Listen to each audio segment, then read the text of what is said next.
Hey guys, check out this rhyme that I made. Okay, it goes like this. There once was a boy named Nick. He tried to run very quick. He trained his ass off and gave it plenty. He finished Rotterdam and his time was 2:20.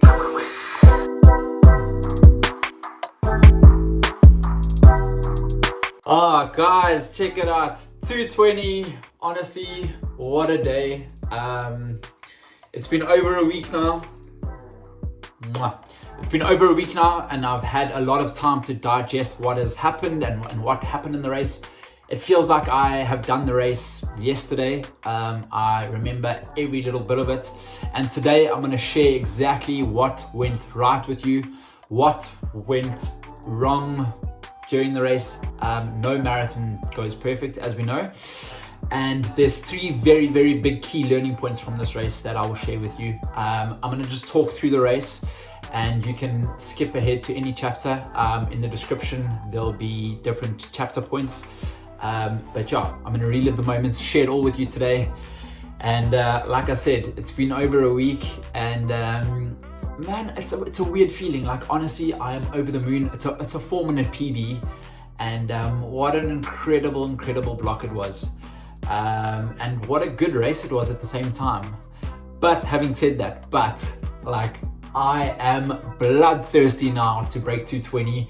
I just want to go again. If Rotterdam was tomorrow, I would put my shoes on and go again. Obviously, life doesn't really work like that because you need to recover. So we're definitely going to give it another crack. Most likely this year I've got to decide what races to do. But there's a few options. But anyways, without further ado, let me talk about Rotterdam Marathon.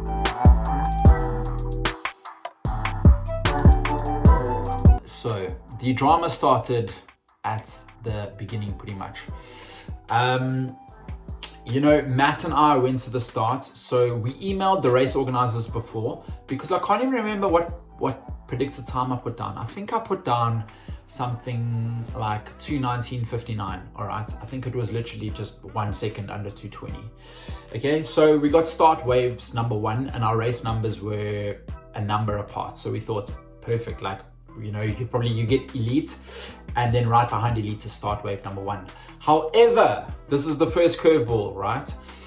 Is that it went elite start, and then it went wave A, 1A, B, C, and then wave number 1. So we were pretty far back, to say the least. Okay. The beginning was narrow. It was very narrow. They start you in 2 waves, one on the right, one on the left. And it was far from ideal. Okay, so it took, I don't know, in the region of 20 to 25 seconds to cross the start line, which is not ideal when this is your crack at 2:20. Okay, by the time we crossed the start mat, there were still loads of people around us. Okay, you've obviously got a lot of adrenaline. I was sort of like living for this moment, and I trained for this moment, and didn't envision it being like this, which is why I suppose you've always got to anticipate some curveballs on race day. And we had to weave through a lot of people, okay? We were going at around 3:40 per kilometer pace. Now, bear in mind, I averaged 3:21 overall for the race, and you have to average 3:19 to break 2:20. And we were going 3:40 for about 500 meters of the first kilometer. We then found a gap up the left-hand side. Matt took off like a rocket. I kind of followed him, and our average pace went from 3:40 that K to 3:08, right? Which means that we were going sub 3-minute K pace for at least 300 to 400 meters. Now, this is far from ideal in a marathon. Like, you never ever want to burn your matches. We knew that there was a leading ladies group, which was a big group, and we wanted to work in a group as you do at the sort of sub 220 level. And we got into the back of this group at around the 3.5, 4K mark, so just before 5Ks, okay? We went through 5Ks in 16:02, which is a lot quicker than I wanted to, okay? And it felt super comfortable, as it always does in a marathon. And I was frustrated because I knew that we were burning matches.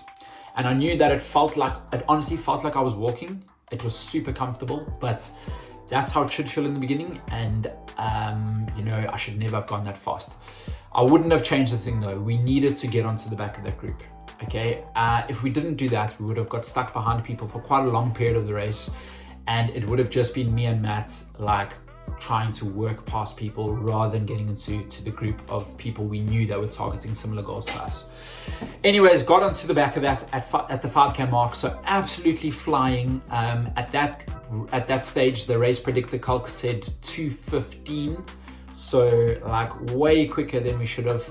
But what was required to get to the group. Okay, like I said, if I could go back in time, I wouldn't change it because it is what it is. If I could go back in time, I really wish I started closer to the front. So we got to the back of this group at the 5K mark, and we then sat in comfortably, let a lot of the other people do the work, and just let the whole flow of that group just take you, right? It felt like it was, once again, super, super, super easy. And that is because it was actually super easy compared to what we were going for. So the group started slowing down around the 8K mark, 9K mark, 10K mark. It was getting progressively slower and slower, okay? Matt then decided that actually this is getting too slow and we need to make like a smaller group off the front of this, and we need to make a break for it. Otherwise, we're going to get stuck into this group. It's going to be comfortable and we're not going to actually have a chance at 2:20 later on in the marathon. So he made a break for it. I followed him and a couple of guys followed him like us. So we had a group of around 6 people, and this is the 10K mark, okay? So 10K mark, we're now targeting 2:17 high, so 2:17.50, let's say. And that's pretty much where the target pace stayed up until the 30K mark. So we got this nice little group going through 10Ks. Once again, feeling super comfortable, feeling like today is going to be the day. Today it's going to go down sub 2:20. I can just feel it in my bones. You know, we've got it. So we go through 15K, feeling good, got my first gel points. So I take 3 gels within the race. Part of one of the things that slightly went wrong this race as well. I only managed to get 2, and I'll tell you why a little bit later on. But got the first gel down at 12Ks, feeling good, okay. We then clipping along, sharing the work. Was quite nice to have a bit of company, and average pace is 3:17, which is perfect. Target tracking for a 2:17 high, and then next thing, Jake Smith slots in. Come on, boys! Go on, boys! So that was quite an awesome moment to, like, if I just relive that moment, it was a little bit surreal in a way, because I obviously know Jake Smith from around, and he's a pro in the UK, and I follow a lot of his training. And I knew he was pacing the front part of the marathon. He did his job, pulled off at 18, and then he needed to get back to the hotel somehow. So he decided, hey, let's pace these sub-elite guys that I know. So I know I've said it a few times, but Jake Smith, you absolute legend. That was so cool of you. And you know what the cool thing about that was that he was running, he asked what we wanted, so we said we wanted around 3:17 a K, and he literally ticked it off like clockwork. It was like K after K after K. And one thing helps is that he was working, of course, but he wasn't like full out emptying the tank. So I'd probably call it like a tempo effort for him. And it just looked so smooth. It was metronomic. I was tucked in right behind him, and just watching him flow at such like a comfortable pace made everything much easier, because it just helped me like lock in. I didn't have to think. I was like, this is awesome. It's like clockwork. This guy is so smooth. Just, you know, follow Jake, pretend you're Jake, just do what he does and you're good. Okay. So the next 10Ks went like, I mean, they were amazing. Honestly, they were like probably 10 of the best Ks that in my running career, potentially. So we got through halfway, 69:02. So pretty much targeting 2:18, or on track for 2:18 time. And going through halfway, 2:18, feeling comfortable, feeling like, guys, this is the day. This is the day. Sub 2:20. It's happening. It's happening. It's happening. This is what I've trained for. The second half right here is where the race actually starts. Okay. So I was feeling like good. Okay. I wasn't feeling great, but I was feeling good. And then at the 28K mark, Jake Smith dropped out, right? So he had done his pacing. I think he was not far from the finish at that point. And yeah, it was just awesome. And when he dropped off, kind of had to activate the brain again, because it went from like just following his legs to, okay, cool, now you're, you know, in front and let's focus. You've done 28 Ks, that's 2/3 of the marathon. You've got a third to go. You're tracking for 2:18 and you're feeling good still. The bus sort of wasn't as together as it was before. So there were about 5 of us. Fast forward a kilometer further, and Matt Fox, who was running next to me the whole race for the previous 29 Ks, sort of like fell off me a little bit, and I thought it was quite strange because he was fresh.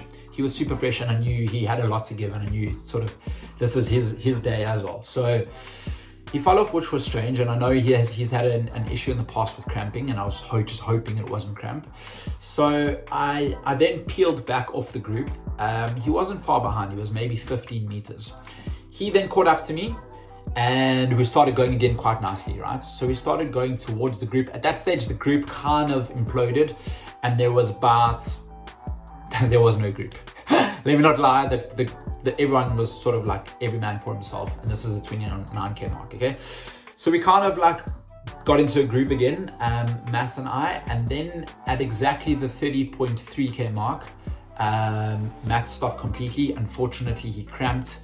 And yeah, that was a hard scenario to deal with, because I went from training with this guy and, you know, hoping we would do the same marathon time, work together last bit, and we had worked together a lot of the race, and it went from this whole big party in a bus. This is the day it's going to happen, to there is no bus. Jake's gone pacing. Matt's unfortunately out with cramp, and now I've got 12 Ks. And at that point in time was the first time, because I try and set my mind positively always, and I'm thinking positively, like today's the day, run within yourself, you've got this. That was the first time when my mindset changed, and it was like, okay, the struggle is going to get real, but Nick, you've got time, you're tracking for 2:18, you've got time, it's 12 Ks left, hang in there, okay? That's when the kilometers started feeling longer and longer and longer. And if you've done a marathon, I'm sure you've been in this place before. That was kind of tough to take. The watch was going 3:17, 3:16, 3:15, 3:18 like clockwork. And then all of a sudden it went 3:32, 3:33, 3:34. And I was by myself, no one around. And that's when I knew, I was like, okay, I needed to be feeling good now. And I don't think sub 220 is on the cards. However, my PB is 224 and 220 could still be on the cards. So let me just give it my all. Let me give every little ounce I have, hang in there. There's 12 Ks left. The last K never counts. So there's 11 Ks left. I can hang in for 11 Ks, okay? Whatever you want to call it, just goes through. Like, give up, give it your all. Give up, give it your all. Don't you dare give up. Give it your absolute all. Like you're nearly there, and kind of that's what was going through my mind the last 11 Ks, right? Giving up was never an option, but it's your brain just like saying slow. It's a safety mechanism, right? Obviously I was quite depleted at that stage, and yeah, part of the reason why I think I was feeling a little bit fatigued is because I aimed to get a gel at the 11K mark, the 20 at the halfway mark, and the 30K mark, okay? However, the person, Charlie, giving me the gel, who did a phenomenal job on the day and the weekend, and I love him to bits for that, they wouldn't actually allow him on the course at the 30K mark. It was quite busy, so he couldn't get there, and we said, if you can't get there, go to the finish. So it was a call that we both made together. And in hindsight, I knew people that were at the 30K mark, and I should have given them a gel. And it's what you learn from races. So I'd taken 2 gels, and the last gel was at halfway. And apart from that, I mean, there's drink mix on the way with electrolytes and so on and so forth. So I took that, but that was the 30K gel was going to be my caffeine gel, where I was hopefully going to get that final boost, okay? And now I had to rely on the electrolyte drink, which is not the end of the world, but I suppose it sort of didn't give me that absolute caffeine hit that I wanted to get that last like little bit that I needed in the race, okay? So getting along, like, guys, that 11Ks was a very, very long 11Ks. Like, you know, when you look at kilometer marks and you think they're gonna come up, and you run forever and you've only run a few hundred meters and the kilometer mark's way ahead. So yeah, that's when the going really got tough, and I just was like, whatever you put in now, you'll thank yourself for it afterwards, okay? So I could see the average pace was climbing on my watch, and at that stage, like I said, I knew sub 220 was off the cards, and I was actually okay with it because I had so much fun in the race, in the build up, and I knew I was on track for a big PB. I wasn't like completely devastated that sub 220 wasn't going to happen because I knew it was still a phenomenal run nonetheless. And yeah, so shuffled through and got to the last kilometer, and I could find something in the last kilometer. Like I say, the last kilometer never counts. I was physically depleted, but hey, I just, ran with my soul that last K. I really thought about the people that mean a lot to me, and I could just find something extra. Put in a big last K. So I went, my second last K, I think was 342. My last K was 317, and last 500 meters was around 305. So potentially the fastest I'd gone the whole race, okay? And also what inspired me has been Kipchoge's sub 2 hour finish, where he points at the crowds. And I was like, I'd visioned that in training, and I was like, that's what I'm gonna do in the last 100 meters. So I went with that finish, could find something extra, finished, the clock said 2:21:20. I knew it took a while to cross the start line. And then I saw Charlie at the finish, and Charlie said, he was like, you did a 2:20:59. Honestly, at that point in time, I was like so happy. One, because the race was done. Two, because the time was 2:20x. 59, used every second possible, and 3, because it was a 4-minute PB. So yeah, there was just so much to be happy about. So that was really cool. I finished. A guy who I was competing against, who's a massive YouTuber, Seth Demore, he finished 1 minute and 16 seconds behind me. I think he did a 22:15 or so. So I saw him at the finish. When I was progressively slowing those last 11, I was just like, oh boy, this guy's coming. I can feel this fire coming down my back. And yeah, he finished just behind me. The leading lady finished like just ahead of him, so in between us. And it was so cool to see him at the finish and chat to him. So he's such a positive person. So yeah, it was cool to exchange a few words with him at the end. We kind of said we have to have another rematch at some point. We spoke about the race, what went right, what didn't. And yeah, that was just really cool. It's unfortunate Matt wasn't there at the finish as well. But like we said, we can't plan for cramps, and those things unfortunately happen. So all in all, what a good day. What a good day. I want to relive that day, and I will relive that day for a long time, but I cannot wait to go again. And sub 220, guys, next marathon, it's going to go down. It's going to go down. And yeah, like I said, I've done probably like 35 marathons now, and from each one you learn, and that's the most amazing thing about the sport, is that you're constantly learning. So my 3 biggest learning points from this race.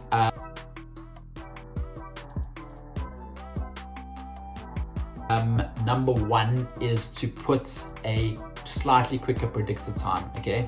So I think I said 2:19:59, and I got put in that wave, and I think that was just a little bit unlucky. Say you're targeting a 3:30, for example, put your predicted time as around 3:25, be bold, don't be super bold, otherwise you're going to be out your comfort zone. But that way, at least you'll probably make sure you're not stuck in bulk traffic or stuck behind a lot of people. I get that at an international marathon, that's always going to happen. There's like thousands and thousands of people. But had we got a better start, I have no doubt the first 5Ks would have been more comfortable, and that, when the going got tough with 12Ks to go, it might have only got tough with 5Ks to go. The other thing was to prepare my mind for when the bus disintegrated and it was so low for the last 12Ks. So like in my mind, I'd slightly envisioned that could happen, but I was really like living in a fairy tale, let's say, where Matt and I would run together, share the work, finish together, cross the line together. And in a marathon, unfortunately, it doesn't work like that. Look, we were lucky from the point of view that we ran 30Ks together, but yeah, once the bus disintegrated, morale really dropped, and it was tough to pick it up again. Obviously that's physically when I was fatiguing as well, but I think had that bus stayed together, I would have hung in a little bit longer, just because there's people around you, and I think I wish I was just slightly more mentally prepared for that. Okay, so once again, for you, if you're heading into a marathon and you're in a nice group, groups very rarely stay together until right at the end of the marathon. So just know at some points along the route, the group's going to disintegrate. and just be prepared for that. So when it happens, you know, okay, cool, you know, it was good while it lasted. We worked together to the point, and kind of now it's me versus, you know, myself, and let's see what we can do today in the best possible time. And then the last thing I would do is give yourself options for gels or drink mix or whatever you take along the route. So like generally, and it's amazing if you have someone to support you or second you along the way. Obviously, Charlie was doing a lot in this case because he was filming a lot of the race. He was getting to certain points. He was on a bike next to the route, like trying to get to certain points. And it was kind of like almost inevitable that there was going to be 1 or 2 points where you couldn't get to. And it just so happens it was the last third of the race. So I think like in hindsight, I would have taken double, triple the amount of gels with me and just given to people I knew that were going to be at certain points. And maybe, you know, even carried it a little bit on me. But like a marathon, that's your one shot. That's what you train for. That is your day. If you end up throwing away a few more gels or whatever the case is, it's fine. Like, or even if you don't collect them or whatever the case is, it's fine. Like, give yourself options, give yourself the best possible chance. And yeah, that day I unfortunately missed that last gel stop, which was the caffeine one with my caffeine drink mix as well. And I was depleted at the end due to a lot of reasons, but I think that would have just helped me pick up a little bit more towards the end. But yeah, those are my 3 biggest takeaways from this race. I can't wait to lace it up and do it all again. I'm very passionate about running and marathons and what you learn in races. And like I said, I think why I'm so happy, even though I didn't break a sub 220, is just because the block was incredible. You know, the Cambridge half win is something I will take to my grave one day. And the whole block transformed my running for the future. And I know sub 220 is in the legs. I know it. You know, most of the people supporting the journey know it. It's just a case of putting it together. I don't want to get greedy. 4-minute PB, happy days. We are there, and I can't wait to give it another crack. Definitely at some point this year. Yeah, please let me know if you had a marathon recently, what you were able to learn in your race. I'd love to know. Drop them in the comments, and yeah, I will do a recap of my training block and what I really felt beneficial. So look out for that sometime. But yeah, for now, 220 4-minute PB, Rotterdam, you were amazing. Mwah. But we are hungry.